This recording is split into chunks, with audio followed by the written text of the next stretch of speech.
let's talk about documentation protocols.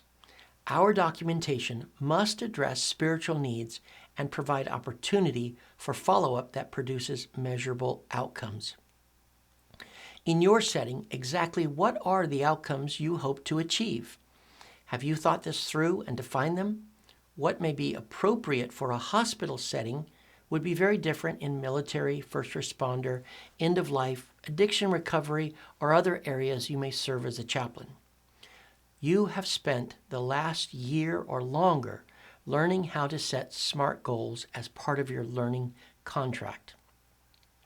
Remember, a SMART goal is specific, measurable, attainable, realistic, and time-sensitive. Our hope is that you develop the habit of incorporating SMART goals in your way of living and planning. And this thought process should be applied to the creation of a spiritual assessment that is applicable to your unique setting, fits within your own approach and personality, and measures the results. How else will you know if the outcomes you hope for are being accomplished? And if you have not identified what outcomes you hope for, then you have no destination to reach and no way to measure accomplishments. In every setting, chaplains encourage and facilitate discussion with other members of the team to help everyone understand spiritual aspects of the client, their family, and even the needs of the staff.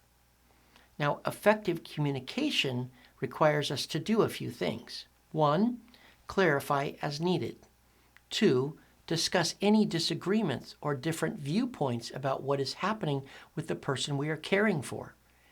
And 3, agree on holistic plans of care. This demonstrates how the chaplain helps the team, the interdisciplinary team in a medical setting, through understanding needs based on the assessment completed by the chaplain. Well, who reads our documentation? That depends greatly on your setting. For many chaplains, no one else will read it. For those in a clinical setting like a hospital, an entire interdisciplinary team will engage with what you document. Such records are the property of the hospital and not covered by clergy confidentiality. The criminal justice system can subpoena these records. Some chaplains make a case for being very careful about what they enter into the formal records for the reason of clergy confidentiality. As ordained chaplains, we are protected in the same way as a pastor or a lawyer in our private communication with a client. But once you enter data or notes into a shared clinical system, that confidentiality is lost. Just something to be aware of. What do we document? There are 2 schools of thought, minimalist and comprehensive. The minimalist suggests little or no documentation. Just keep it very simple. The comprehensive approach can lead to an extreme that may be, frankly, way too much and so time-consuming that it robs the chaplain of the quality time needed for relationship.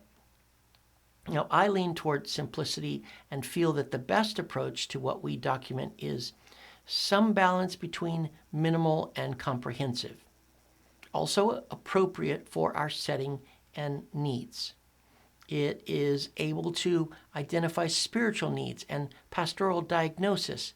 And then lastly, detailed enough to help us remember what we talked about and enough to communicate their needs. One way to remember what to document is represented by the mnemonic run in on a prayer. R is for reason, for the visit. Why did you visit with them? I is for interventions. What exactly did you do to help this person? O is outcomes.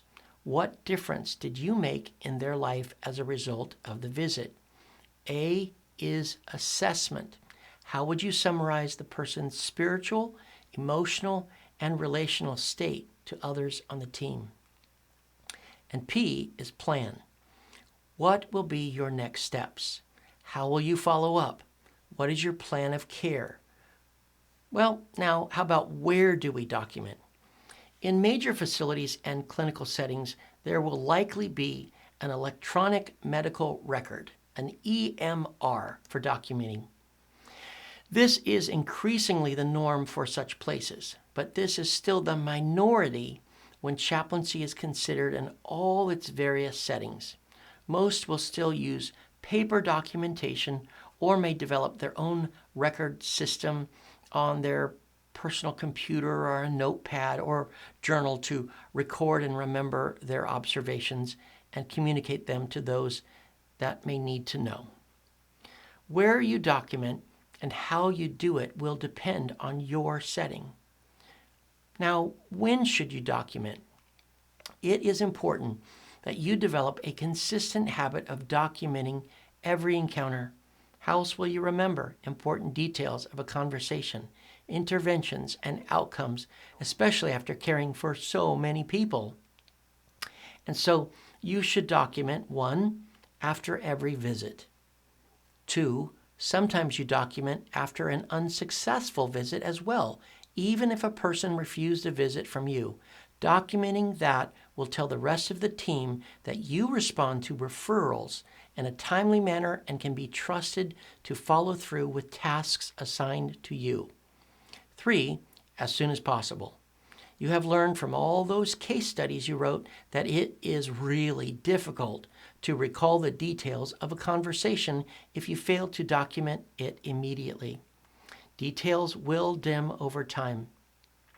By getting into the habit of recording your notes and assessments right away, you will have more accurate notes. It will help you to continue with the all-important action, reflection style of learning we've taught you here in CPE. It can also facilitate self-care. Chaplaincy is draining. The discipline of documenting and reflecting on an encounter immediately afterwards will help you clear your mind for the next visit. And then also, it can facilitate staff care. Your timely documentation often creates opportunity for conversation, encouragement, and discussion with other members of the team. And these afford you the opportunity to say, "What about you? How are you doing today?" How do we document? This is easy. We document with confidentiality. Our relationships are sacred in nature, and trust is required.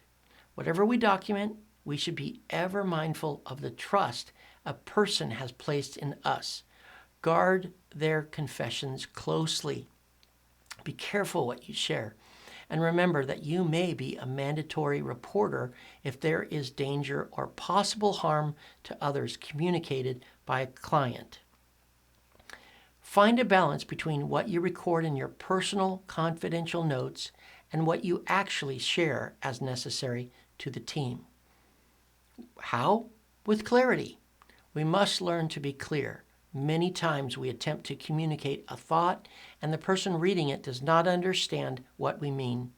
Our work is complex, but we must find words that explain clearly what we observed. How? With conciseness. Learn to communicate a thought with fewer words, which will help you with total recall when you read them later. And then also, how? With care. Our primary motivation is out of caring for others. Even in what we document, our words should indicate to anyone who reads it that we care deeply for people. Apply the golden rule and document in such a manner about someone as you would hope that someone may document about you. For me, as a Christian whose worldview and work are built upon the gospel of Jesus Christ, everything I do is filtered through the lens of Scripture. Not perfectly, to be sure, but it is my hope to honor Him in my work. I hope that you will consider your approach to spiritual assessment through the lens of your faith. Always stay in your lane. Do not let others conform you to something that God did not create you to be, and learn to communicate your spiritual care, thoughts, in ways that can be understood by everyone you encounter, both Christian and non-Christian alike. Our prayer for you is that you would continue to do your best as unto the Lord and be a bright light in a dark place, that you would be fully pleasing to Him, bearing fruit in every good work and increasing in the knowledge of God.